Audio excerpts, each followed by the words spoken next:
Hello and welcome to Undercommon Taste. This is a podcast where we create and discuss homebrew content for tabletop RPGs. Poison is in everything, and there's no thing without toxin. The dosage makes it either a poison or a remedy. I'm Ian Woodworth. I'm joined by my co-host James Daly, and today we are, as you may have guessed, talking about poisons. Yes. Poisons are one of those things that doesn't get very much love in 5e, to put it mildly. No, it really doesn't. They seem to have gone out of their way to make poisons not viable in 5e. Yeah, I mean, it's something hard to manage. It is something to keep like in your inventories and stuff, and then you got to track how many dosage you have, or if you've hit with it, or if there's a timed effect. So I can see where it can be a lot of bookkeeping. And 5e, I think they tried to get away. I've heard a lot of people complain about with 4th edition, they tried to make 4th edition feel too video gamey. And so I think they stepped away from poisons in 5th edition to possibly get away from that. I think it was a combination of things, and we'll get into some of the more details of that as we go along. But it is a slightly more complicated issue, and a lot of it is secondary effects of other decisions that they made, other design decisions that they made for the game. Fair. Things like, getting rid of attribute damage and things of that nature.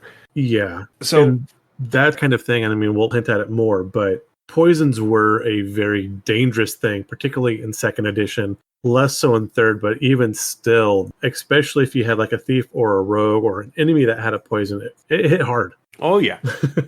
And so the big reason why we're talking about poisons today is because in my home game that James is a player in, James is playing a Myconid Spore Druid who is delving into poisons. And so we needed to come up with ways to craft poisons, ways to use poisons, more poisons than the handful. I think there's like 12 or 13 in the published books. Right. And even with those, they don't give much in the way of how to create them or what it takes. I mean, when you look at, writing spell scrolls, there's paragraphs and tables and, you need this much materials and this much time and this much gold cost. It is fairly detailed as you would expect. And then like, hey, I'm going to make a poison. And they're like, you can make a poison. I'm like, what kind of poison can I make? You can make a poison. I'm like, well, that doesn't help me. Right. I think there are 4 poisons listed on the table that have any real rules to them. Yeah. Serpent venom, wyvern venom, purple worm venom. All 3 of those have to be harvested from an incapacitated or dead creature. Right. And then carrion crawler mucus, which again has to be harvested from a carrion crawler. Right. But then you look at something. So I'm also running a game. I'm running Tomb of Annihilation. And you've got the Yuan-ti, and the Yuan-ti have plenty of access to poison. They do carry some poisons with them. So, obviously, poisons were intended to be part of the game, just they seem to have taken them largely from the player's hands, which I think was definitely a misstep from Wizards in this case. Yeah. All right. So let's go ahead and get into this a little bit. Let's start off talking a little bit about the history of poisons. You wanted to bring that up and talk about that a bit, so I'm going to let you take the lead on this for a little bit. Okay. So again, going back in 2nd edition, poisons, they hit really, really heavy.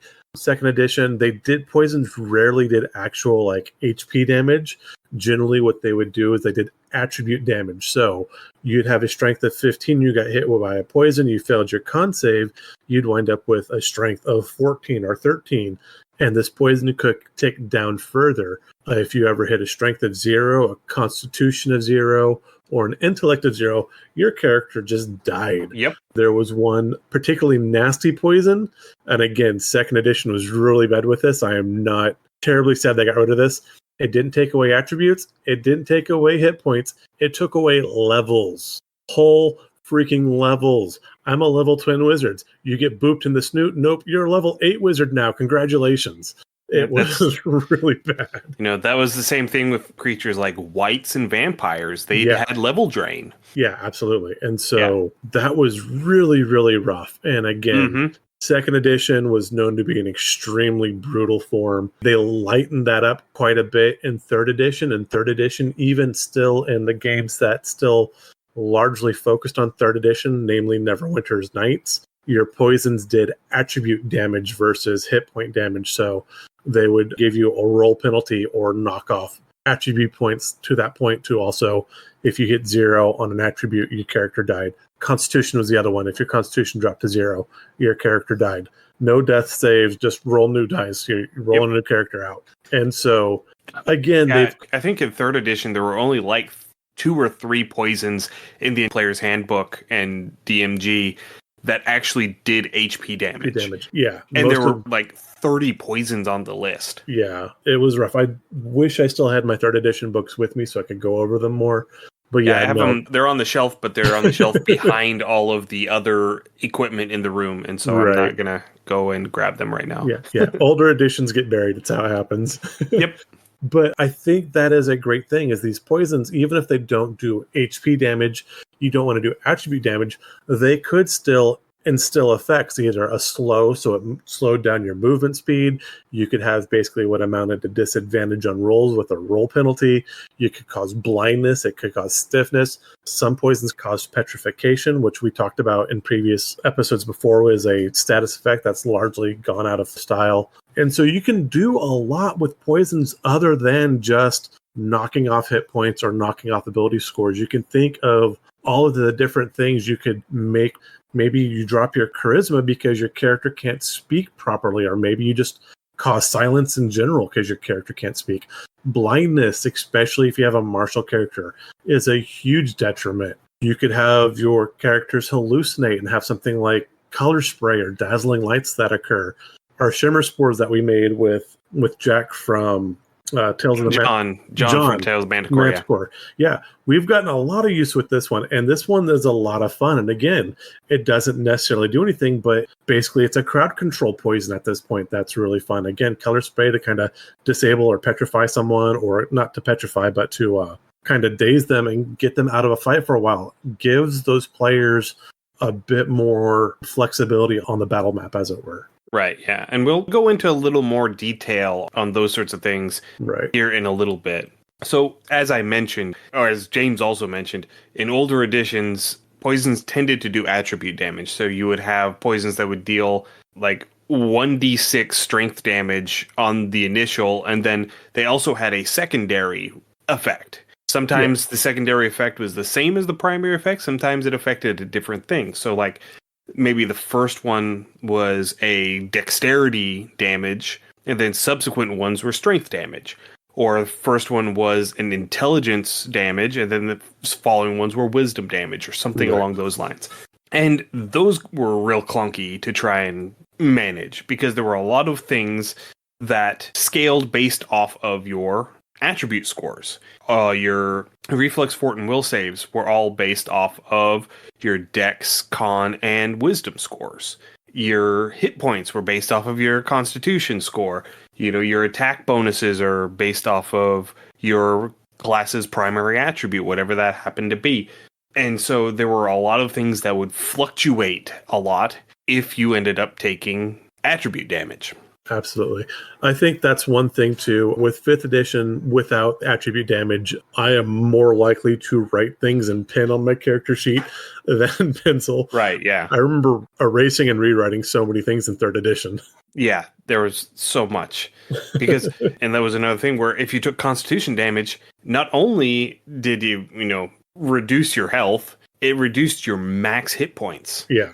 And so you had to recalculate your max hit points every single time your constitution score changed, which was very inconvenient. Yeah, and so with that, it was very, like I said, there was a lot of bookkeeping that if you're doing it by hand, you don't have something like D&D Beyond or algorithm setup or a spreadsheet. It was tiring.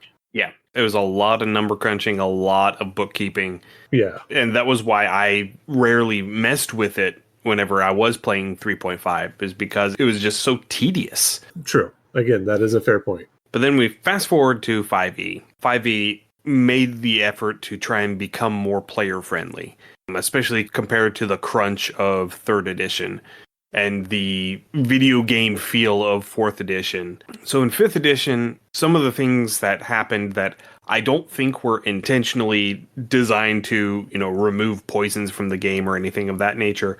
I think they were just incidental, and they decided that it wasn't worth their time to try and fix it. Poison became the most resisted damage type in the game. Yeah, I mean, everyone got poison resistance, everyone got dark vision. Yeah. So, like, all of the demons and devils have poison immunity.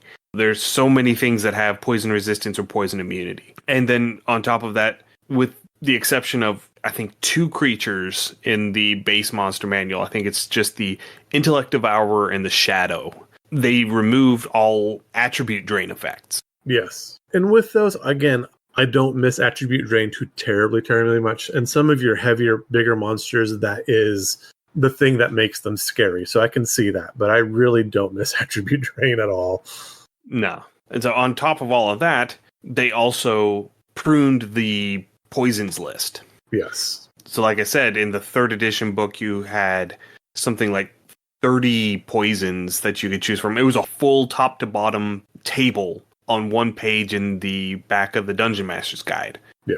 And they have reduced that to, I think, like I said, 12 or 13 items. And almost all of the poisons in 5e deal damage. They're damage dealing poisons. They're not condition status effect poisons. There are still some status effect poisons, but most of them are damage dealing. And most of them have a fairly low con save. Yeah, and I'm okay with a lower con save for some of these. Again, I think that comes more across like making a spell scroll. My other big complaint with 5th edition is all of your poisons are a single dose. Right. And that seems a little bit weird to me, especially for the poisons you can create, how much you have to put into them, and you get one shot with them. I kind of see that. I kind of don't. That's something I would like to change. Yeah. So some of the poisons that are still present in 5e, as I mentioned, you have your 3 just basic damage dealing poisons. You've got Serpent Venom, Wyvern Venom, and Purple Worm Venom. Purple Worm Venom is the famous one in, metagaming circles in the 5e community because it is a 12d6 damage with a DC 19 con save.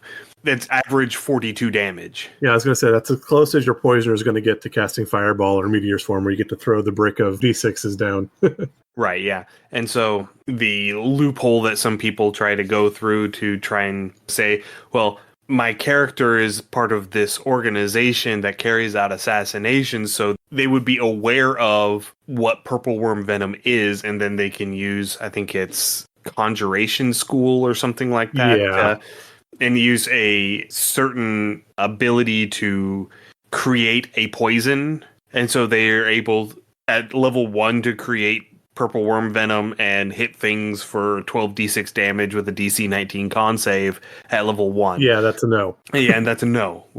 No, that's not how that works. That's where the DM throws the D4 at the character and says no. Right. And so another one, again, Carrion Crawler Mucus. It has the same save DC as it would on the creature, which makes sense, but it's a save or be paralyzed. I do like that, because again, I miss those status effects. You've got Torpor, which save or be incapacitated for 4d6 hours. You've got Truth Serum, which is it's an ingested poison, and it's basically a con save zone of truth. I mean, that could be really interesting, especially with the party. So again, with the Tomb of Annihilation game I'm running, my players had encountered some of the Yuan-ti, and I gave them actually a bit on the ground they were looking about. And so they were scooping up some stuff, trying to fan. I'm like, hey, you found this. This could be, basically a flask or a vial of poison and I was going to say it would wind up being a single dose. Our cleric wound up putting it in a jar.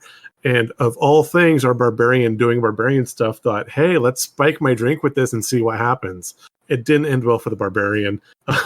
But again, if you've got this truth potion and you've got a barbarian doing barbarian things, it could be really interesting. Or if you've got, maybe a rogue who wants more information because he doesn't trust someone in the party and they spike a player's drink, that could lead to some really interesting player interaction, I think. Or just even with the NPCs, if your players are crafty in how they try to deliver this. Right. I'm more inclined to have them use this on NPCs if you're going to be doing player versus player things, you need to make sure that everyone at the table is okay with that before absolutely. you start doing that. Absolutely, yes. Don't just start doing hijinks to the other players' characters at the table, because that's not okay. Right. But yeah, I think that of these, Truth Serum is one of the few that has a very strong role play potential. Oh, absolutely. Unfortunately, it's only a DC 11 con save, so it's not going to be very useful most of the time. I would almost want to take something like that again with that DC 11 con save. It's a fairly low con save. I might bump that up and say that it lasts for just a short amount of time, and kind of like Speak with Dead, where you can ask just like I think it's 3 questions. You can get 3 truthful things with this Truth Serum, or, only a certain amount of information at once. Right, and I can't remember, because now I have to look it up. I can't remember exactly how long it lasts. Truth Serum, 1 hour. Yeah, that's not terrible. I mean, that's a bit of time in game, but that's not terrible. And again, that depends on the DM on how they deliver it, and then if they know it's working, all that stuff too. Yeah, I would personally want to, like you said, raise the DC and shorten the duration. Yeah. Like make it a DC 15 and it only lasts for like 5 minutes. I could see that. I think if we did that, I mean, seeing this and kind of gives me the inspiration for another, maybe instead of a pale tincture, we have a pink tincture, and same DC, same con save, and it casts friendship for an hour or for 5 minutes. That would be a great, because we've all had that buddy who's drank a little too much and then, I love you, you're my best. And so, I mean, how great would that be to be an actual poison you could give somebody? Right. Yeah. Yeah, I mean, that could work. And now, mentioning the pale tincture is the other one that I'm really interested in on the 5e poison list. So the way that this one works is it only deals 1d6 damage per day. That's not bad. But it's a DC 16 con save, and you have to succeed on 7 saving throws to end the poison's effects. It doesn't hit hard, but it's hard to shake. And the kicker is you can't recover hit points by any means until you're cured of the poison. And I love that. That is so sneaky. That is one of the sneakiest poisons I've seen in a long time, and I absolutely love it. Yeah, that's one of those great ones for whenever you're wanting to have this nefarious, greasy rat of a character who's like trying to weasel his way into the hierarchy, and, somebody in the family has this wasting sickness. Oh, yeah. That nobody can figure out how to cure it. And it's because it's not a sickness, it's a poison. I could see that. The other really nasty way I could see this being used, the entrance to a dungeon, like right at the start. You walk in the dungeon, you step on a pressure plate or a tripwire or whatever, and your party walks into a fog. And this fog is, in fact, this pale tincture. So you all roll con saves, and those that fail, oh, no big deal. And then you're in this dungeon and you're taking a short rest or long rest to heal up and get your spells back, but you're not healing back up. Right, yeah. Yeah, and it's an ingested poison. Okay. So that would be trickier to do. Right. But the way that I would do it is I would have a magical trap where if they set it off, it casts Destroy Water. Oh, yes. And so all of their water skins go empty. Oh, nice. Because it destroys all the water. It's just gone. And then, a few rooms further in, there appears to be this natural spring. Oh, yes. And so they're like, oh, we can refill our water skins. And, if they don't think to cast something like Detect Poison before they do it. Or Purify Food and Drink. Yeah, or just a preemptive Purify Food and Drink. If they don't take those measures beforehand and they just fill it up, because, this isn't going to have any taste to it. It's not going to have any color to it. It's just going to be there latent in the water. And so they fill up their water skins and go along on their way, and they drink it themselves. Yeah. And then they have to keep making the con saves every time they drink from their water skins. Oh. Until they empty them. Yeah. And so unless they manage to figure this out before the entire party gets poisoned. Yeah.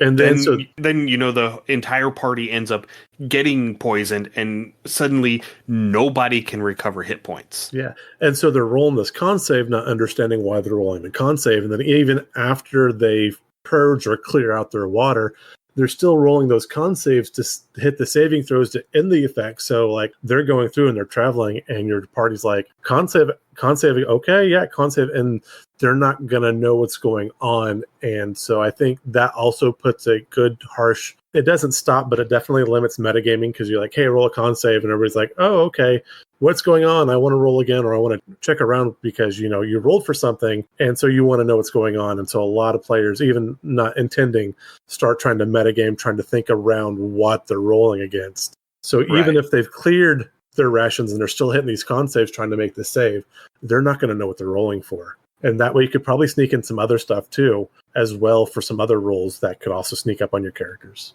Right. And this could be a good way if you happen to be one of those DMs that writes down all of your PC's attribute scores. Oh, yeah. You just roll for them. Oh, yeah. Behind the screen. And you don't even tell them what you're rolling. You just roll. Right. Because you don't take your first damage until 24 hours in. And then it's 1d6. And so, they finish their long rest, and you just roll a d6 for everybody. Oh, you all take 3 points of damage, and you haven't recovered any hit points from your long rest. You don't feel refreshed. You don't feel recovered. I mean, you still get your spell slots back. Yeah. You still get all of your abilities back, but you just feel like death. Basically, you're rolling sleep apnea. More or less. Yeah. And so one of my big complaints about 5e poisons is that most of them don't even inflict the poisoned condition. Yeah. Only the ones that have a second condition. So the ones, like torpor, drow poison, essence of ether, malice, all of these ones that you get a second condition while you're poisoned. That's the only time that you have the poisoned condition. I mean, the poisoned condition isn't terrible, but it's very inconvenient. I mean, I think you get disadvantage on ability checks and saving throws, or is it ability checks and attack rolls? It's ability checks and attack rolls, yeah. Yeah. And it's not saving throws, it's just ability checks and attack rolls. And so again, that's what happened with our barbarian in my Tomb of Annihilation. Is they sat there, they rested, he decided to poison himself without realizing it because he was being a barbarian, and then they got attacked by a ghoul with some zombies, and our barbarian's up there trying to swing at stuff, and he's rolling everything at disadvantage and couldn't hit nothing for nothing. And so he's just sitting there swinging for the fences, and he was completely ineffective, which it was amazing how much, hey, you've got a disadvantage on your attack rolls, how much it limited the barbarian just right there off the bat. And so just instilling this poisoned effect on either your monsters or your PCs can really shift the battle map real fast. Right. And that's also the big thing that I really don't like about a lot of the poisons in 5e is that, because it is the poisoned condition and this other condition happens while they are poisoned. If they're immune to the poisoned condition, then they're also immune to the second condition because it doesn't trigger if they are poisoned. Right. And so, all of these poisons sound really cool, but there's like a third of the monsters in the monster manual that you just can't affect with them. Right. And again, that does make it kind of clunky. And I think, like you said, I think that was more happenstance and wording. Right. But again, hopefully that is something they do correct with D&D 1. Right. All right. So going into talking about poisons more broadly and taking some inspiration from our actual real world, I would consider there to be 3 categories of poisons. You have animal poisons, typically like venoms, but they could be something like, symbiotic bacteria, like in the saliva of a Komodo dragon, or some sort of alien physiology, something like whenever you get an incompatible blood donation. So like whenever you have an incompatible blood donation, the immune system attacks the donor blood. And so you have this massive, immune response, and it can have lots of really nasty end effects. It can be ultimately fatal in some cases. Stuff like renal failure, kidney failure and things of that nature if it's left untreated. But things like that, just completely incompatible blood types. Yeah. So like you get beholder blood. This is some creature from the far realms. Its physiology is completely alien to every possible thing in the material plane. You get beholder blood and you get that injected into somebody's bloodstream. Yeah. That can cause some really nasty things to happen. I would say even just like open wound contact. Again, if you've got a barbarian or fighter just doing a splatterfest, I would have them roll a con save just to be sure. Right. So the second category would be mineral. So certain inorganic compounds. A lot of it is elements, so things like lead and mercury and arsenic. But you also have various compounds like verdigris. Yeah. Specifically, copper oxides are very dangerous if you burn them off and inhale the smoke. But the thing about these mineral poisons is they tend to be slower acting. They tend to build up gradually in the body, and they tend to have effects that don't really show up in any real noticeable sense until it's really too late to reverse a lot of it. Right. So cyanide's kind of like that too, but arsenic was known as the king of poisons because it was used to poison kings. And it was sneaky. It was something that you'd put in the food a little at a time. They generally couldn't taste it. And a month or so later, they got sick, and there was no reason why they should be sick. And it was this arsenic toxicity that built up in their system. Right. And then finally, the third category, probably the largest category, would be vegetable. So plant-based poisons. Poisons that are derived from leaves, roots, sap, fruit, from the seeds. Some examples would be hemlock, nightshade, foxglove, things of that nature. So yeah, most of the poisons that you would run into, especially in the ancient world, would be plant-based. They would be just be poisonous plants that you're like, just don't eat that. Yeah. Most of them would be plant-based. Again, your more expensive ones would actually be along the lines of the mineral. I was actually reading recently a really interesting book called The Poison King about Mithridates. He was a king that ruled from basically modern-day Turkey to modern-day Ukraine, Asia Minor. And that was his passion, is apparently his father was poisoned. He thought he was going to be poisoned. And so he very much studied poisons and their antidotes. And he had this thing called Mithridatum, which he took every day. And he believed that a small dose of all these poisons, he could build up immunity, much like the Dread Pirate Roberts in Princess Bride, you could build immunity. But yeah, and so he collected plants from all over things, certain animals that had poisonous blood because they ate different things, and minerals from all over his kingdom, and he ground them all up, and he took a small dose of them every day to prevent himself from being poisoned. Right. Now that leads us into the next thing, which is categories of poison administration. How you get the poison into the body, because different poisons affect the body differently depending on how you would administer them. Yes. There's some things that are perfectly safe to touch, but if you eat it, you'll die. Fair. And then there are other things that if you touch it, it can get absorbed through your skin and into your bloodstream, and you'll still die. So the first category would be contact poisons. Anything that can be administered, that can be absorbed into the skin through touch. Yeah. Some examples would be like mercury. Mercury can be absorbed through the skin. Also, poisons like poison dart frog venom or dried foxglove flowers. Yeah, these are both methods of that. There's also, a series of chemicals that are created now modernly for pharmacology that will also help transport various things through the skin. Things like a nicotine patch, you've got chemicals that will actually increase the solubility of different chemicals through the skin. So were you making a toxin, this would be a way that you would, and again, this would probably, you'd want to find an alchemist for something like this, but again, would be a method to transport an otherwise non-skin permeable toxin through the skin. Right, and that can be a way to administer one of these very slow-acting poisons.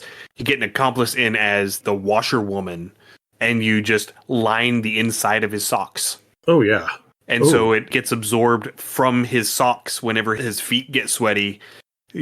absorb into his skin through his feet. That is gloriously evil, Ian. Well done.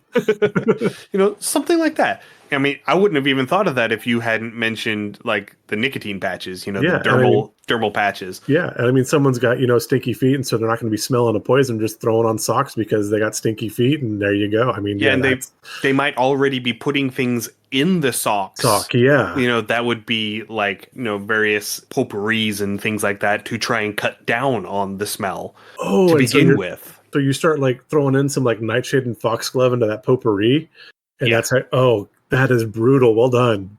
Well done. So that would be the first one. The second one is ingestion. Ingestion is probably the most common form of administrating a poison in the real world. The most common way to poison yourself is to eat something you're not supposed to. Yes. Most plant poisons are ingestion poisons. Most mineral poisons can be ingestion poisons. I was going to go ahead and reference good old King. Was it Joffrey? No, it wasn't Joffrey. Yeah, it was Joffrey. Joffrey was the one who died. He got poisoned. Yeah. I was thinking then. No, Robert was the father. Yeah, so Joffrey. Yeah, so good old King Joffrey. There you go. I mean, a glorious example of a very well done poisoning that carried off very well. Most of your D&D poisonings, again, you're going to be sitting at a table. You're going to have your rogue sitting there do a sleight of hand check to try to drop something on someone's cup or on someone's plate. Right. The third one and the most common one in game would be injury poisons. Yeah. So these are poisons that are administered directly into the bloodstream, usually coating a weapon and stabbing somebody with it. Yeah. Most animal venoms would be considered injury poisons, but there are some plant and mineral poisons that could be administered as injury poisons. But primarily, like, animal venoms are going to be your most common injury poisons. Right. I know in the 50s and 60s, there was rumored to be an assassin that apparently would tip his bullets with a bit of mercury. So even if he missed and the target survived, they had to deal with mercury poisoning. And I could see a rogue or a ranger possibly doing something like that, getting like special mercury lined arrows or quicksilver arrows so that you could administer a poison or toxin this way. You do have a lot of elemental damage arrows, but again, poisoning an arrow wouldn't be too far out of the realm of reasonable or possibility as well. I mean, if you're going to go to the extent of coating your arrows in something to make sure they die, even if the, arrow doesn't kill them, just use feces. Fair. I mean, it's everywhere. It is everywhere, and it's going to make it go septic. Okay, that's it. My character's pooping on everything now, Ian. Your character everywhere. Bloop is a mushroom. I don't know if mushrooms poop. Bloop will poop for this example, yes. All right. Anyway, getting off topic. And then the last one that is used in D&D would be inhalation poisons. These are poisons that are absorbed through mucous membranes, most commonly, through the nose and mouth, but can also be absorbed through the eyes and other orifices that are typically not exposed, and so you generally wouldn't take up these poisons there. Yes. Generally. But I digress. So you have some plant poisons that can become airborne, stuff like poison ivy oil or strychnine. If you're burning the plants, the oils can get into the air and you can get very sick from breathing the smoke. Right. But there are also many mineral poisons. As I mentioned earlier, verdigris is one. Zinc is one. That's one that I had to deal with a lot when I was a welder, because there's a thing you get called fume fever. If you're breathing zinc vapors, if you're having to weld on galvanized metal, it will make you feel like you have the flu for about 8 hours. Yeah. And then you have just the absolute worst hangover of your life. Yeah. You could take a lot of these contact poisons, and if you grind them up into a fine enough powder, again, you could blow them in your player's face or something like that and bring into an inhalation that way as well. Right. And the other metal that we had to deal with on occasion, that was one that they drilled into our heads in welding school this is the reason why you never burn the heads off of bolts if they're painted. You always clean the paint off first. Cadmium. Oh yeah, cadmium sneaky. Cadmium is a more recent metal that is used for galvanizing. You can tell a cadmium coated bolt because they have that red gold sheen to them. And if you are burning off cadmium and inhaling the smoke off of that, that can kill you in like 8 hours. Ooh, yeah. Like I said, that stuff is pretty rough stuff. You definitely don't want that in your system. Yeah. And it's something that it can be innocuous enough to where you're just like, oh, that is very annoying, irritating smoke right now. And then you leave and you 8 hours later, you start feeling sick and then you just drop dead. Yeah. And as James was mentioning, most of your inhalation poisons are the result of burning something and breathing the smoke off of it. But it can also be applied to dusts. So if you have a solid material that you grind up into a powder and use that can be an inhalation poison. Vapors, so things that are very volatile that are going to evaporate quickly. The vapors can be poisonous, and also aerosolized liquids. So if you are able to mist it, you can inhale it that way. Yeah. Anyway, now that we have gotten ourselves onto some FBI watch lists. Yes. All the red flags everywhere. Everywhere. It's like Seville. Yeah. So this is where we do our disclaimer of don't actually do any of these things that we're telling you about. This is for in-game purposes. Yes. This is for educational purposes. Do not apply this knowledge. This is for tabletop, not real world. Yes. Yeah. Do you think they bought it? I hope so. I hope so too. I would not do well in prison. So I had some ideas for how to make poisons more dynamic at the game table. Ways to give them more utility, both in combat situations and in roleplay situations. Okay. So the first thing is reduce their damage, extend their duration. Especially with things like the serpent venom and the wyvern venom and the purple worm venom. These are one and done applications. Yeah, unfortunately. And in the real world, snake venom is not a one and done thing. Oh.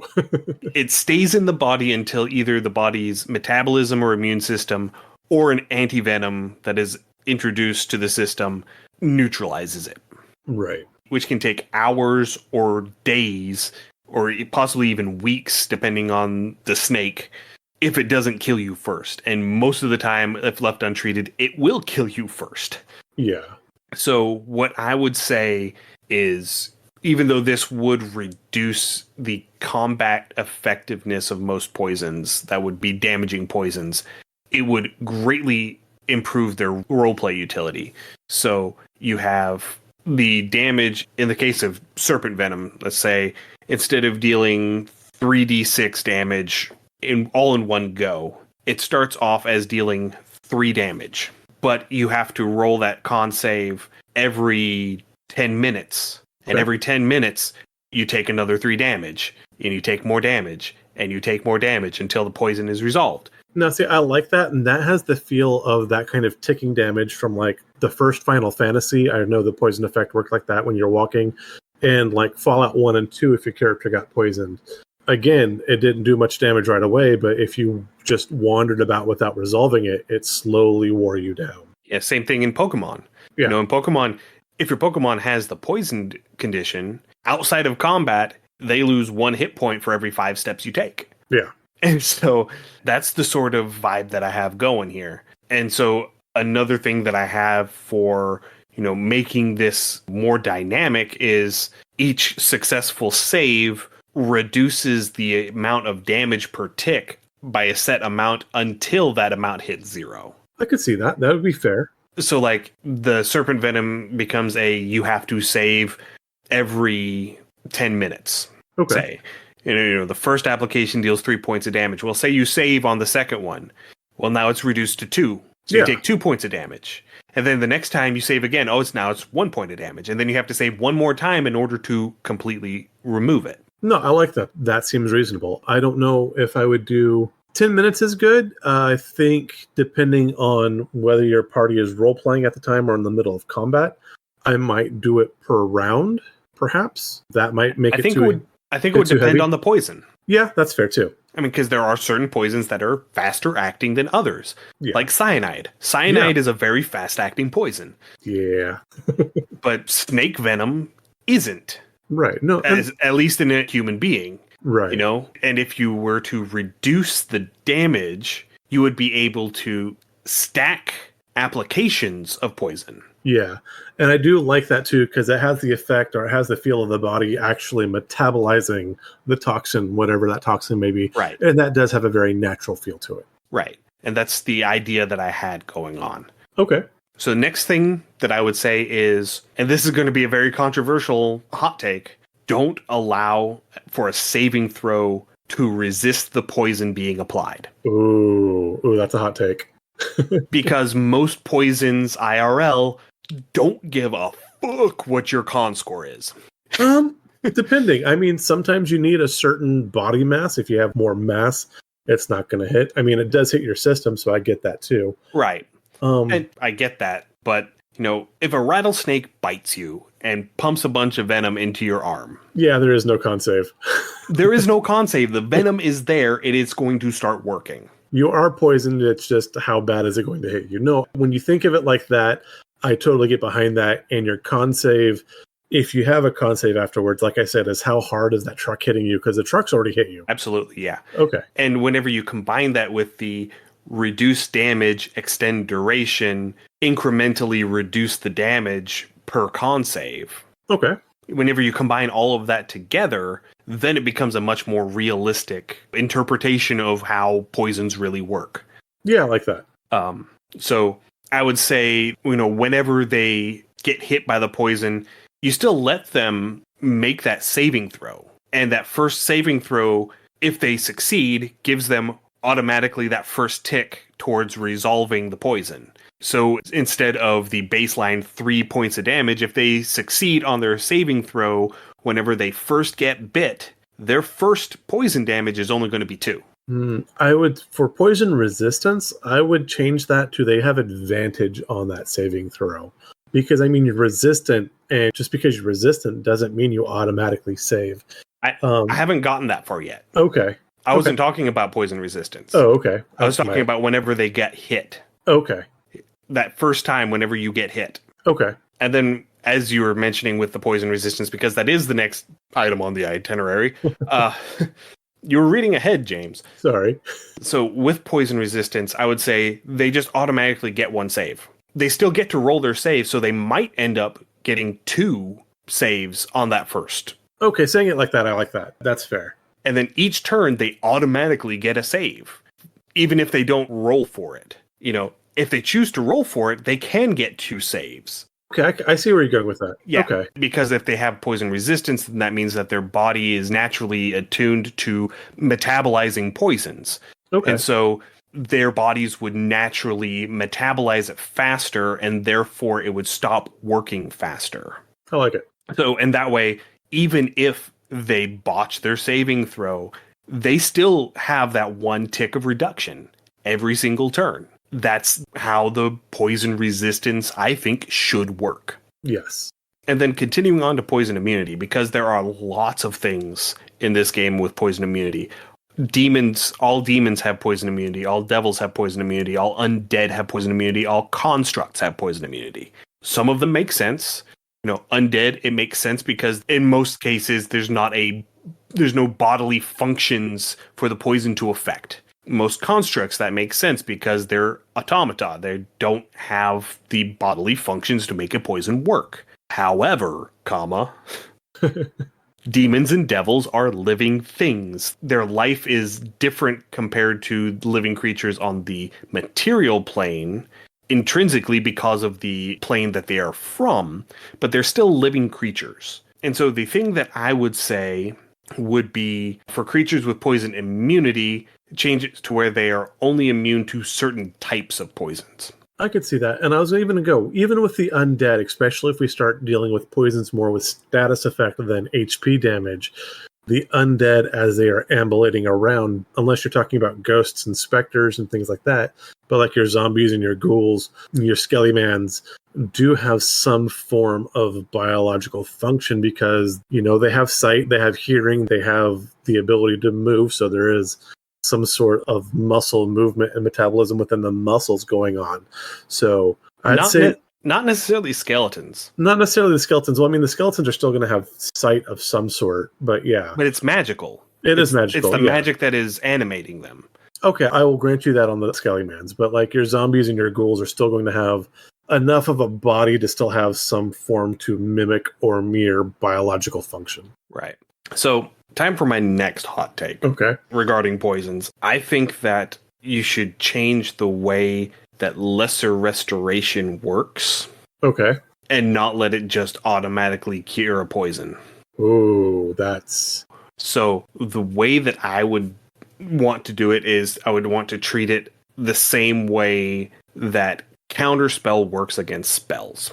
Okay. So basically, you take a poison, you take its save DC, you subtract 10 from it, and that would be the sort of equivalent spell level of the poison. I like that. I would add an addendum because, again, generally your lesser restoration is going to be cast by your clerics.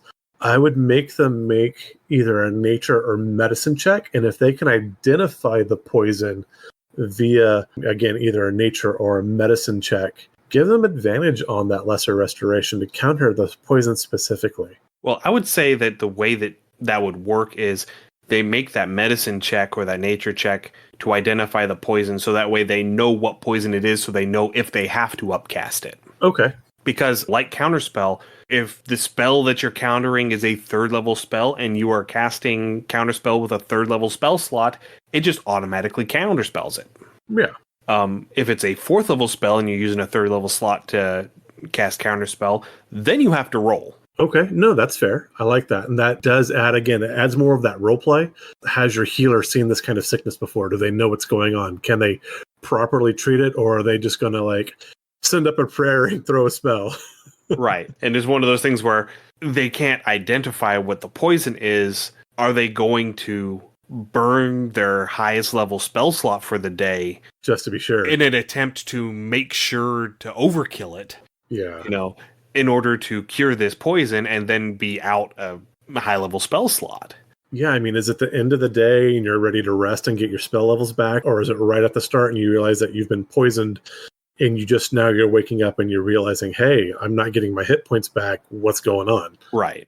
And so whenever you would cast Lesser Restoration, if the poison's quote-unquote spell level is higher than the spell slot that you're using to cast Lesser Restoration, then you would have to make a caster ability check for Lesser Restoration, with the DC being the poison's DC. And if you succeed, the poison is cured. If you don't, it's unaffected. No, I like that. I like that a lot. I would say maybe if you don't, maybe the poison's not unaffected, but maybe they get a free con save. So you do get some benefit for the spell so it doesn't completely fizzle. Because, I mean, again, Lesser Restoration, that's a 2nd level spell to start with, Yeah. or is it first? Yeah. 2nd. So, I mean, even early on, that's not anything you just want to toss out, for free. So I would be willing to give them a free con save at the very least. Like, here's your booby prize. Yeah, I would say if they fail by less than 5. Fair. If you fail by 5 or more, then no, it fizzles. Fair. Yeah. It's wasted. Yeah. You're not spending a 2nd level spell on purple worm venom. I mean, you could if you can make the DC 19 ability check. Right. And then you can also take this and extend it to abilities like the Paladin's Lay on Hands. Because right now you can spend 5 hit points from your pool to cure a poison. Yeah. And where now it would be every 5 hit points that you spend counts as 1 spell level, 1 poison level. So in order to cure a DC 13 poison, you would have to blow 15 hit points from your Lay on Hands pool. I could see that. And more potent, more difficult to resist poisons would require more magical oomph to neutralize. Okay, I'm behind that. And while I was thinking about that, when I came up with that, I realized that the same thing could be used with regards to the remove curse spell and curses. Because that's a big gripe that a lot of DMs have is, you don't do curses because it can be removed with a 3rd level spell. Yeah. And that could be a way to add a little more variability and a little more dynamic gameplay with curses. I could see that. Next thing on my list is implement more non-magical remedies.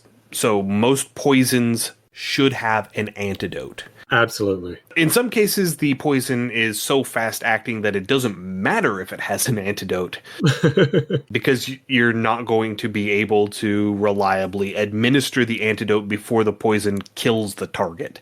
Yeah. But in most cases, poisons are slow acting enough that you can administer an antidote if you know what the antidote is.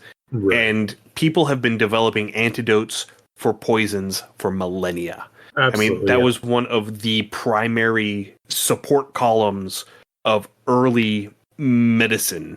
You know, the herbalist, medicinal, the medicine man, and whatever not that you have in whatever culture, you know, curing poisons and curing injuries were the two big things that they did. Yeah. I am absolutely behind this. And again, the history of toxicology and pharmacology is one of those things that's interested me for a long time. So yeah, I think there again is a lot of role play ability with this as well. Right. And this is a great way to get some extra mileage out of things like the nature skill, the healer feat, proficiency with the healer's kit, proficiency with the poisoner's kit, things of that nature, you know, getting some more utility out of those items that you get at level 1 and then never use. Yeah, it's really, again, that is one of the big gaps in 5e are things like the healer's kit and things like that just kind of nobody uses them. How often do you use your gambler's kit or your toolkits or, you know, whatever your proficiency, you know, like your proficiency with your tools are very seldom used, unfortunately, in 5e. And I think that is a huge travesty. Right. And, you know, again, if you're using the reduce the damage, extend the duration on your poisons, that makes finding an antidote far more viable. Absolutely. It becomes a quest. It becomes a goal for role play. And so that is a way that you can integrate poisons more thoroughly into your game for role play purposes. Yeah, no, I like that. And again, the first thing that comes to mind is Shrek, where she sends Donkey off to find, what was it, the plant with like red berries and blue flowers or something like that. Yeah, blue flowers, red berries. Blue flowers, red berries. Yeah, I mean, but right there, that's a great quest hook. That honestly could be a great level 1 quest hook, is that your party's traveling along instead of, hey, everyone meets in the tavern, your party's part of a group or a caravan, and someone in the caravan gets poisoned and your party's sent out to find an antidote. And then you run into beasts or goblins or bandits or just game happens. But that's a great story hook right there. And you don't have to be in a tavern. You know, it's not that stereotypical trope. And right there, your players are there. Something's going on. They're hooked in. There is a consequence. They've got to find this, or person's dead. You know, yeah. Yeah. So a couple other things. The first one is change the damage type on the poison. Just because it's a poison doesn't mean it has to deal poison damage. Absolutely. Some poisons, like brown recluse spider venom, cause tissue necrosis. So it makes sense for those poisons to deal necrotic damage instead of poison damage. Exactly. A lot of these ingested poisons will change your body's pH, things like acidosis. So acid damage would make a lot of sense. Right. A lot of toxic minerals like lead and mercury affect mental capacity. Yeah. Have them deal psychic damage. Ooh, nice. You know, things like that. Just give it a little bit of variety. And in doing that, you can also start getting around a lot of the poison resistances that these monsters have, because it's not poison damage, it's necrotic damage. Yeah. You know, well, I'm resistant to poison. Well, you're taking necro damage, so ha. Yeah. You can resist poison all day. Your tissue is just going to rot away. Yeah. And then the last thing, and this is something that you touched on a bit at the beginning of the episode, give poisons additional effects that don't directly hit points. Yeah. But not necessarily things that deal status effects either. I mean, I'm good with using something like cockatrice blood as a petrification poison.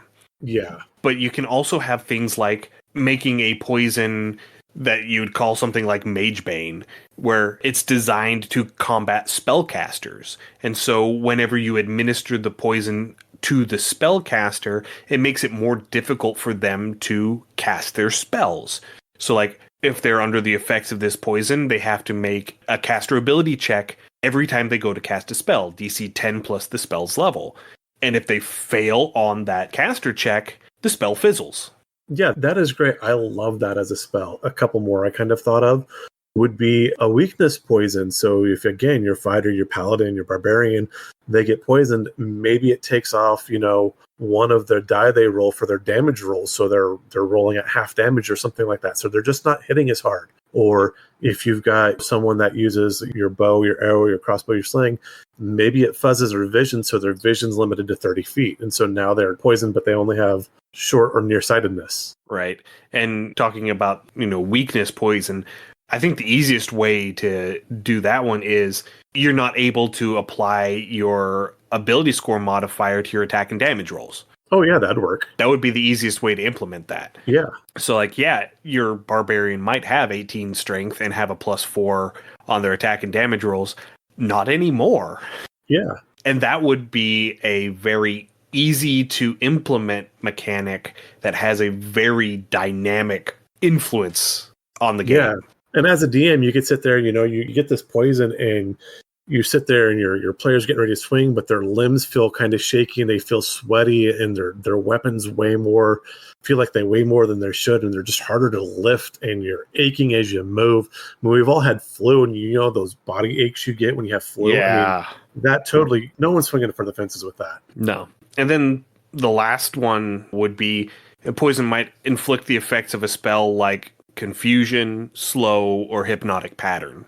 Yeah, I really like that idea of the poison that could cast friends for a short time too, I think. Yeah. That could be a lot of fun. Yeah. Because it's in that same vein as like a truth serum of something that it doesn't negatively affect the target per se.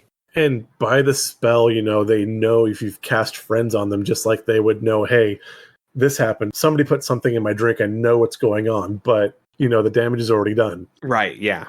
And the thing that I really like about those particular things, like being able to have a confusion poison, is it gives non-casters the utility that casters would get. Yes. In very specific circumstances. So like the rogue can do crowd control with a poison and doesn't need a sorcerer or a wizard to do it for them.